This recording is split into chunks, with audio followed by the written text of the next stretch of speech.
ढोलक ताल मृदंगा बाजे, ढोलक ताल मृदंगा बाजे, झूमी झूमी नाचे नर नारी मिथिला में।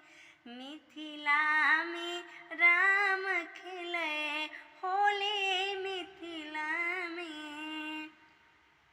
राम जी के हाथ कनक पिचकारी, राम जी के हाथ कनक पिचकारी, सिया जी के हाथ अबीर झोले मिथिला में। मिथिला में राम खेले होले मिथिला में।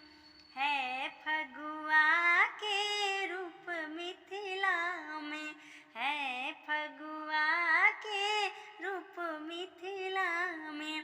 घर घर माची रहल होले मिथिला में।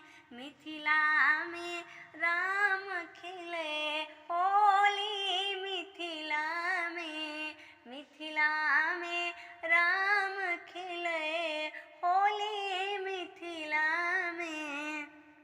प्रणाम सब गोटे के, हम छी अर्चना झा। अगर हमर गीत अहाँ सबके कनिको नीक लगैत हैत तऽ हमर चैनल के अहाँ सब सब्सक्राइब करब, शेयर करब, लाइक करब, कमेंट करब। प्लीज, धन्यवाद।